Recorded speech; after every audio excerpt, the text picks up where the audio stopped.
Have you ever been happy about intentionally manipulating someone? Every Thursday for 3 years, I told my wife Becca the same thing. I'm going to hang with the boys tonight, be back around midnight. Truth is, I was driving to the cinema to watch movies alone because I just needed some me time. But then 2 months ago, my movie ended abruptly, and I came home 2 hours earlier than planned. When I turned onto our street, there was a black Infiniti in our driveway. My heart stopped as I watched back all the footage from our doorbell camera and saw a man getting out of the car and walking up like he'd done it before. Becca opened before he could ring. They kissed, the kind where her hand went to his neck. My stomach dropped. I wanted to burst through that door and confront them, but I decided on the spot that that would be too kind. I needed to do something else, something that would destroy her. So I drove around until 12:30 and walked in with a story about Tony getting drunk. Becca was showering. Hey babe, how was your night? Good. You know how it is. The next 2 Thursdays, I kept my routine but parked down the street at 8:30 to watch. At the same time, the same car pulled up. I zoomed in on the ring footage, and that's when it hit me. The man was Mark. Mark, who supposedly moved to Seattle 2 years ago. My knees were shaking, but I took screenshots and sent them to my lawyer to further build my case. When I was confident enough that I had everything basically set up, I dropped the bomb. Becca was going on about her fake plans for when I left for boys' night, when I randomly blurted out, "You know who I miss? Mark. That guy and I used to have so much fun before he moved to Seattle." Her fork stopped halfway to her mouth, just for a second. "Yeah, Mark was great. You guys still text though, right?" "Sometimes." The next morning, she woke up different with this nervous energy. She made some phone calls behind closed doors, and since it was Thursday during lunch, she texted, "What time are you heading out tonight?" She never asked before, so I knew the comment about Mark got her. Probably 7:30, why? Just wondering. The guy's doing anything special? Same old. After work, she was cooking in full makeup. "You look nice," I said. "Just felt like making an effort for you to come home to." But she kept checking her phone and setting it down, then picking it back up. At 7:15, she practically pushed me out. "Don't want you to be late. Tell everyone I say hi." I drove to my regular spot down the street where I watched them, but this time there was no car that showed up. And at 9:15, Becca's own car pulled out. I followed her. First stop, O'Malley's Sports Bar, where she thought I'd be. She walked in confidently, then came out 5 minutes later looking confused, checking her phone, scanning the parking lot. Then she got back in her car. Her second stop, the Dugout, another sports bar. Through the windows, I watched her walk the entire place, moving table to table, even checking the bathroom entrance area. She showed her phone to a waitress who shrugged. Back to the car, more frantic phone checking. Third stop, Buffalo Wild Wings. She stayed longer this time, 15 minutes. I could see her at the bar, talking to the manager, showing him something on her phone, probably my picture. He shook his head, pointed to their mostly empty tables. Thursday wasn't exactly prime sports bar night. Fourth stop, the dive bar where Tony actually used to drag us. She went straight to the bartender. I slipped in through the side door, ducked into the hallway by the bathrooms, heard her say, "Every Thursday night." Group of guys, probably 5 or 6 of them, loud. One of them looks like this. The bartender studied her phone. "Thursday's our slowest night. I definitely remember a regular group. Sorry." She left, looking frustrated, sat in her car for 5 minutes typing furiously. Then she drove to the AMC theater. I gave her a 10-minute head start, then walked in through the side entrance. She was at the concession stand, talking to the teenage manager. Showed her phone again. He pointed toward the theaters. She went to check each one, opening doors, scanning the sparse Thursday night crowds. I went back to my car. 20 minutes later, she emerged, looking defeated. Sat in her car for another 10 minutes. Through her rear window, I could see her on the phone, gesturing with her free hand. Probably calling Mark, probably saying she couldn't find me anywhere, that maybe I knew, that Thursday nights might not be safe anymore. She even drove by 2 more bars on the way home. Quick stops, desperate checks. When I got home at my usual time, she was on the couch with wine, trying to look casual, but her leg was bouncing. "How was your night?" Studying my face. "Good. Same as always." "Yeah? Where exactly did you guys go?"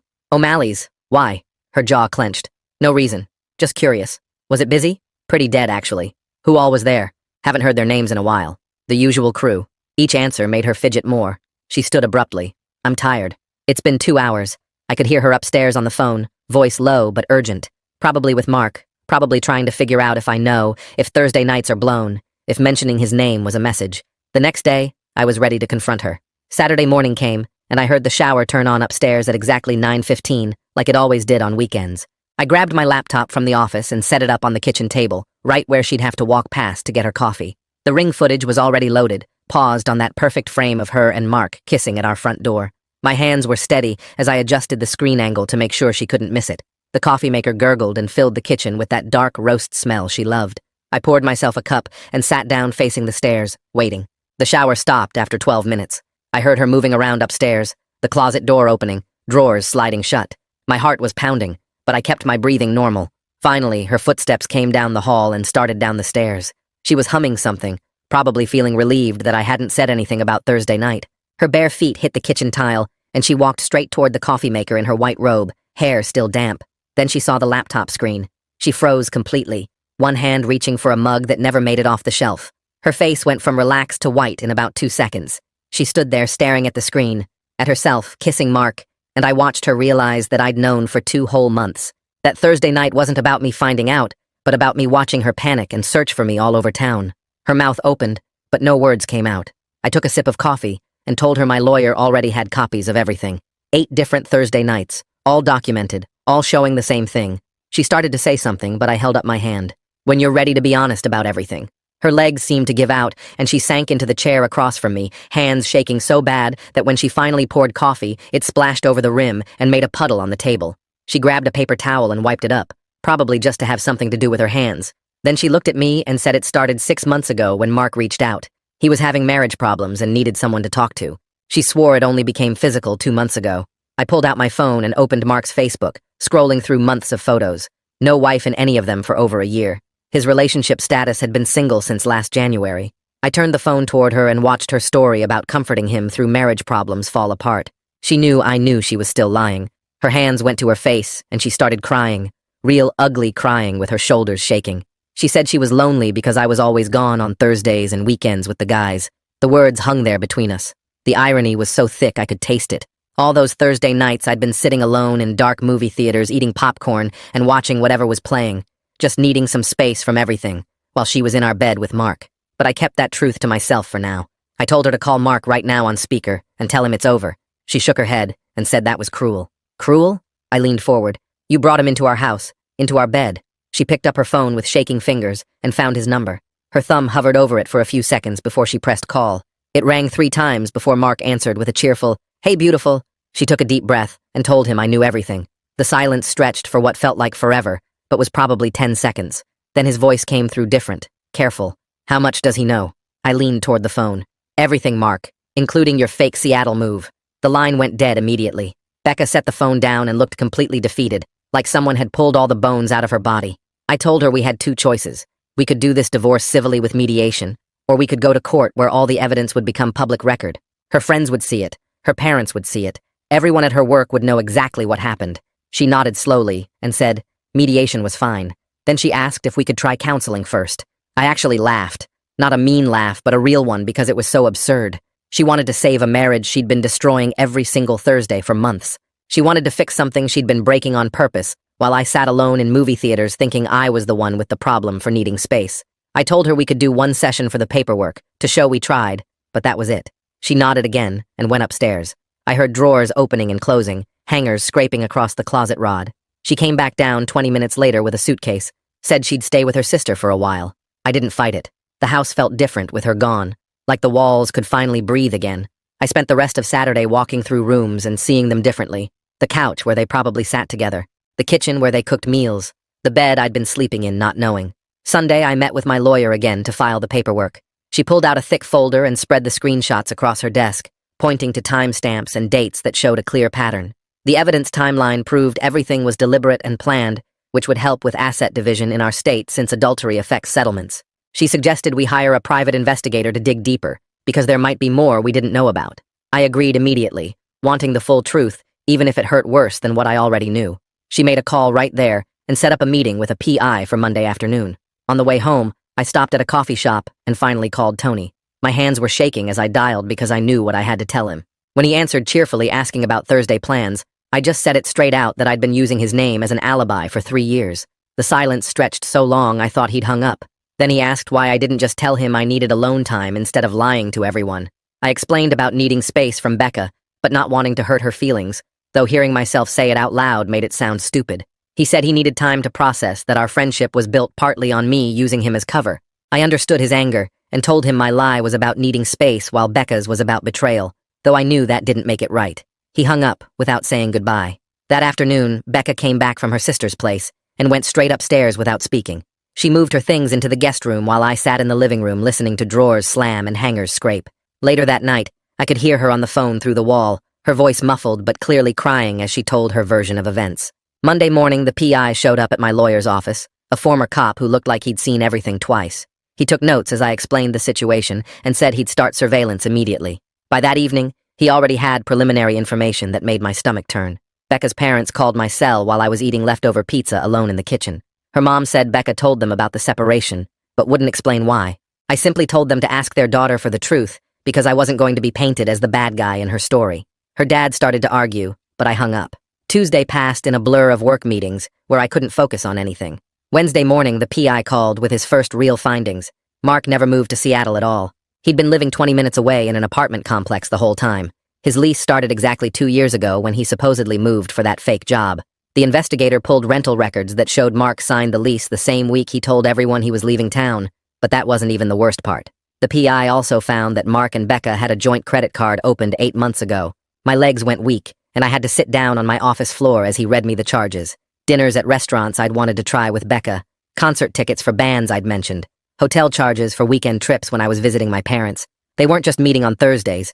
They were basically dating using money from an account I didn't even know existed. The PI emailed me copies of everything, and I printed them at work, my hands shaking as page after page showed their secret life together.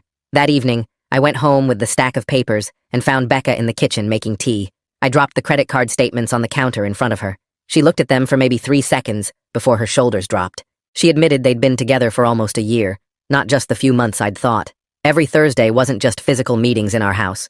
They were going out to restaurants, seeing movies, attending shows, living the life she claimed she wanted with me while I sat alone in dark theaters. She showed me her phone with their text conversations going back 11 months, pictures of them at places around town, selfies from dates, even a photo from that Vegas trip 6 months ago when she said she was at a work conference. The conference was real, but she never went to a single session. Instead, she spent 3 days with Mark at the Bellagio, using their secret credit card. She tried to explain that it started as emotional support when she felt lonely. Mark would text her during my Thursday nights out, and they'd talk about feeling disconnected from their partners. His marriage had been over for 2 years, but he stayed for his kids until his wife finally filed. That's when he got the apartment, but kept the Seattle story going so people wouldn't ask questions. Becca said their first kiss was an accident 4 months after they started talking, but the credit card records showed they'd already been booking hotels by then. Every lie she told had another lie underneath it, like those Russian dolls that keep getting smaller. The receipts showed they'd even gone to my favorite steakhouse on my birthday, while I was at a work dinner. They sat at the table I'd reserved for Becca and me the following week, which she canceled saying she felt sick. Looking at those papers spread across our kitchen counter, I realized I hadn't known my wife at all for the past year. She spread out more papers on the counter and pointed to a charge from that Italian place I'd been wanting to try for our anniversary. Another one from the concert venue where my favorite band played last month. Page after page showed them doing everything I'd suggested we do together. My hands gripped the edge of the counter until my knuckles went white. She kept talking, but I couldn't focus on the words anymore. I picked up one receipt from a steakhouse dated 3 weeks ago when she said she had to work late. The timestamp showed 8:47 p.m., and the bill was for 2 people. I set it down and looked at her. "I need to tell you something." She stopped mid-sentence and waited. I took a breath and said I hadn't been with the guys on Thursday nights. Her face went blank. I explained how for 3 years I'd been going to the movies alone because I needed space from her constant need for attention. The way she always wanted to do something together every single night. How she'd get upset if I wanted to read or watch TV by myself. Her mouth opened, but nothing came out. Then her face went from guilty to angry to confused all within seconds. She sat down hard in the kitchen chair and stared at the floor. I sat across from her. Neither of us spoke for what felt like forever. 20 minutes passed with just the sound of the dishwasher running. We both sat there processing that we'd been lying to each other for years. Sure, my lie was about needing alone time while hers was about another man. But we'd both picked lying over just talking about what we needed. She finally looked up and said we should try counseling. I agreed, but only because my lawyer said it would look good for the divorce.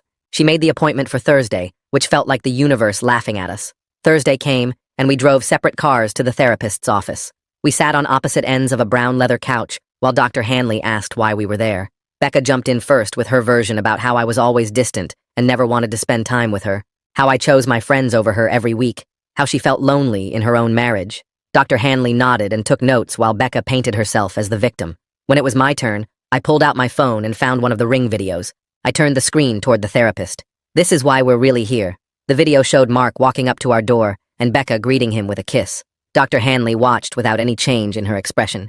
She handed the phone back and adjusted her glasses. She suggested that individual therapy might be more helpful at this point. Trust after this level of lying would take years to rebuild if it was even possible. The session ended early, and we walked out to our cars without talking. I drove straight to the bank and walked up to the counter to open my own account.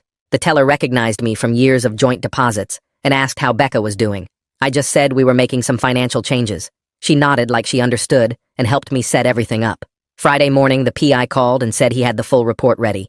I met him at a coffee shop where he handed me a folder that was thicker than I expected.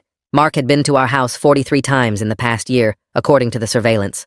Sometimes he stayed overnight when I was traveling for work conferences. The PI had photos of Mark's car in our driveway at 2 a.m. on nights I was gone. There were receipts from hotels near my parents' house when I'd visit them, and Becca would say she couldn't come because of work. The worst part was finding charges for a Vegas trip 6 months ago. Becca had told me she was going to a work conference that weekend. The conference was real, and she was registered, but she never went to any sessions. Instead, there were charges at the Bellagio under their joint credit card. Photos from the hotel security footage showed them checking in together. 3 days in Vegas while I thought she was at boring work meetings. My hands shook as I looked through page after page of evidence. The PI had been thorough with timestamps and locations for everything. I thanked him and paid the final invoice. Back in my car, I sat there for a while just staring at the folder. Then I pulled out my phone and texted Mark that we needed to talk man to man. He read it right away, according to the read receipt. 10 minutes passed before he replied saying, "Okay."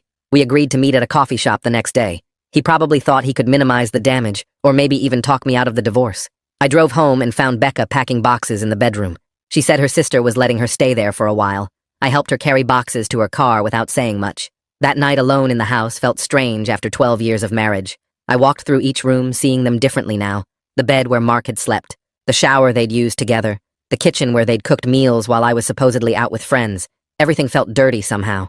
I called a cleaning service and scheduled them for the next morning. Then I started looking at apartment listings online. Even if I got the house in the divorce, I didn't want to live with all these memories. The cleaning crew arrived early, and I left them to their work while I went to meet Mark. The coffee shop was mostly empty when I got there, just a couple people on laptops and Mark already sitting in the corner booth looking like he hadn't slept. He stood up when he saw me and started with this whole speech about how sorry he was and how things got out of hand. I cut him off and sat down across from him. I asked him straight up if he ever felt bad knowing I thought he was in Seattle this whole time. His face went red, and he looked down at his coffee cup for a long time before answering. He said they told themselves I wouldn't care since I was always out with the boys anyway, that I probably wanted space from Becca too. The way they built this whole story to make themselves feel better about what they were doing made me sick to my stomach. I had my phone recording in my shirt pocket and made sure to lean forward so it would pick up everything. He kept going about how it started innocent, just two old friends catching up, but then feelings developed and before they knew it, things went too far. I asked him point blank if he loved her. He stopped mid-sentence and stared at me for maybe 10 seconds before saying yes, but it came out more like a question than an answer. Then I asked if he was ready to support her financially, because she was about to lose half of everything in the divorce. His whole face changed like someone had dumped cold water on him. He started stuttering about how they hadn't really talked about the future in concrete terms, that everything was just day by day. I could see it hitting him that this wasn't just some fun affair anymore, that Becca was about to be his full-time problem with real bills and real needs. He started backpedaling hard, saying maybe they moved too fast, maybe they needed to think things through, maybe they should take a break to figure things out. I just sat there watching him realize what he'd actually signed up for. After another 5 minutes of him basically talking himself out of the whole relationship, I stood up and left him sitting there with his cold coffee. The drive home took 20 minutes, and when I pulled into the driveway, Becca's car was packed with boxes, and she was carrying more out. She saw me and stopped, holding a box of kitchen stuff, and said her sister was letting her stay there for a while. I just nodded and walked past her into the house. That night, after she left, the house felt different, like every room had been infected with their presence. I walked through the bedroom and could picture Mark in our bed, using our shower, sitting at our kitchen table eating breakfast, the couch where they probably watched movies together while I was at the theater alone. Even the air felt dirty somehow. I couldn't sleep in the bed, so I grabbed a blanket and tried the couch, but that felt wrong too. I ended up in the guest room on the floor with my laptop looking up cleaning services, found one that specialized in deep sanitization, and booked them for first thing Monday morning. Then I started browsing apartment listings downtown, places with no memories attached, no ghosts of betrayal in every corner. Even if I got the house in the divorce, I knew I couldn't stay there. Saturday morning, I got a text from the mediator's office saying our first session was scheduled for Tuesday at 2. Becca must have gotten the same message because 10 minutes later she texted asking if we could talk before then, maybe work some things out ourselves. I didn't even respond, just forwarded the text to my lawyer who said to keep everything official from now on. Sunday morning my phone rang, and it was my brother calling from Portland. He could tell something was wrong from my voice, and when I told him everything, he went quiet for a long time. Then he said he was booking a flight for that afternoon and would be there by dinner. I tried to tell him he didn't need to come, but he was already looking up flights while we talked. He kept saying he wanted to find Mark and have a conversation with him, the kind that involved fists, but I talked him down.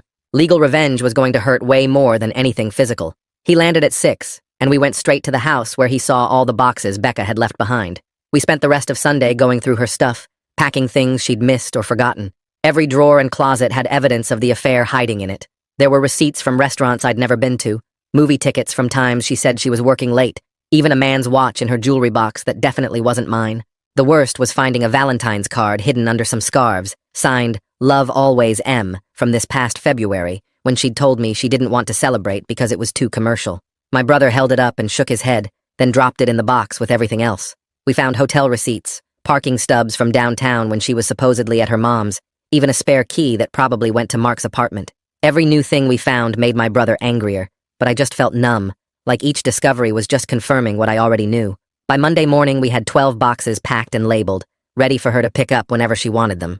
The cleaning crew showed up at 8 and spent 6 hours scrubbing every surface, shampooing carpets, even sanitizing the air ducts. My brother and I sat outside on the porch while they worked, not talking much, just watching the neighborhood go about its normal Monday. When they finished, the house smelled like industrial cleaner instead of betrayal, which was an improvement, but still didn't make me want to stay there. Tuesday came fast, and my brother drove me to the mediator's office downtown. The waiting room had fake plants and magazines from 3 years ago. Becca was already there with her lawyer, wearing the dress I bought her for our 10th anniversary. The mediator called us into a conference room with a long table and too many chairs. We sat on opposite sides like kids in the principal's office. The mediator started with the easy stuff first, asking us to list our joint accounts and individual assets. I slid over copies of everything my lawyer had prepared, including the credit card statements showing Becca and Mark's joint account. Her lawyer's face changed when he saw those. Becca tried to argue she needed alimony since she made less than me, but my lawyer pointed to the 8 months of restaurant charges and hotel stays on their shared card. The mediator looked at the evidence and said, alimony wouldn't be appropriate given the circumstances. Next came the house discussion. The mediator suggested we list it and split whatever we got after paying off the mortgage. Neither of us argued. I couldn't live there anymore, and Becca couldn't afford the payments alone. We moved through the bank accounts, retirement funds, and cars pretty fast. Both of us just wanted this done. The only fight came when Becca wanted to keep the jewelry I'd given her over the years. My lawyer said gifts during marriage were joint property in our state. She kept pushing, saying they had sentimental value, which felt rich coming from someone who wore my anniversary gift to divorce mediation. The mediator suggested she keep personal jewelry, but return the expensive pieces for division. We signed the papers and scheduled another session for 2 weeks out. Walking to the parking lot, my phone buzzed with a text from Mark. He said he and Becca needed space to figure things out, and he hoped I understood.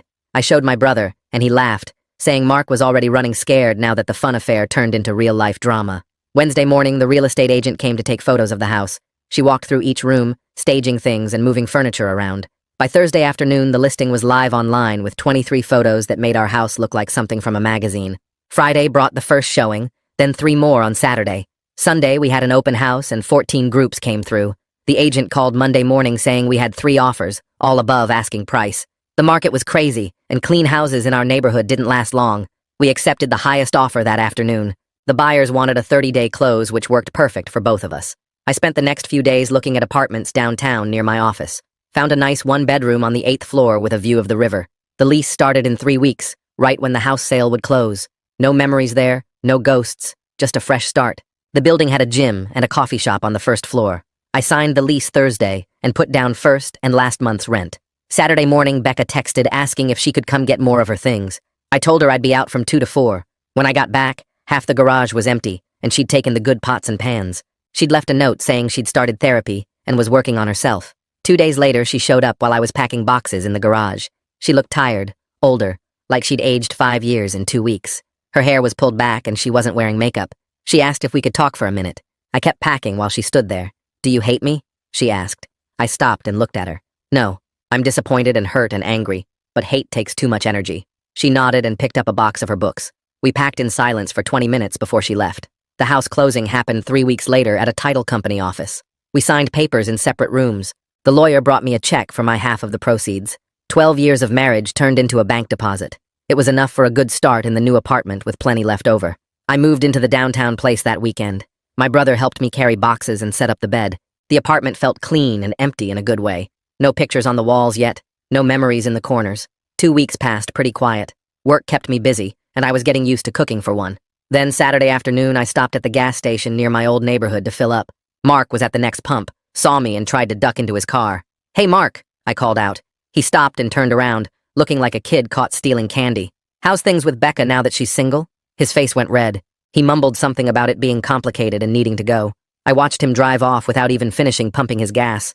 From what I heard later through mutual friends, Becca thought they'd be together once the divorce was done, but Mark wasn't interested in a real relationship. He liked the excitement of sneaking around, not the reality of dating a woman going through a messy divorce. The irony wasn't lost on me that she threw away our marriage for a guy who was already backing away before the ink dried on our divorce papers. 3 weeks later, my lawyer called while I was unpacking boxes in the new apartment. She said the paperwork was done and the divorce was final after just under 3 months of mediation. I was officially single again at 35, starting over with half of everything, but finally free. I hung up and sat on my couch surrounded by boxes, looking out at the river view and feeling lighter than I had in years. The next Thursday, I got a text from Tony, asking if I wanted to grab a beer and talk. We met at the same dive bar where Becca had searched for me that night, and he ordered us 2 beers before sitting down across from me. He said he'd processed everything and understood why I needed space even if he wished I'd just been honest about needing alone time. I told him the whole story from the beginning, about discovering the affair, the surveillance, following Becca around town, all the mind games I'd played. He whistled low and shook his head, saying he was glad I handled it legally, instead of how he might have reacted if he'd caught his wife with another man. We shot pool for 3 hours, and by the end of the night, things felt almost normal between us again. Over the next few months, I heard things through mutual friends about how everything played out. Becca had apparently thought she and Mark would be together officially once the divorce was done, but he kept making excuses about needing time and space. She'd call crying to her friends, saying she didn't understand what changed since he'd been so into her during the affair. 3 months after the divorce was final, I heard she'd started dating some guy from her gym who didn't know about any of the drama. Mark had actually moved to Seattle for real this time, running away from the mess he'd helped create and probably looking for his next married woman to chase. Meanwhile, I'd started seeing a woman from my apartment building who lived 2 floors down. She was a nurse who worked long shifts and didn't know anything about my history with Becca. We'd run into each other at the coffee shop downstairs a few times before she asked if I wanted to grab dinner. It was casual and easy with no pressure or lies, just 2 people enjoying each other's company without any games or deception. She'd come over and we'd cook together or watch movies on my couch. Simple things that felt good after all the drama. Sometimes late at night, I'd think about how Becca and I had both been lonely in our marriage, but handled it in different ways. I'd escaped through solitude, sitting alone in dark theaters eating popcorn and watching whatever was playing.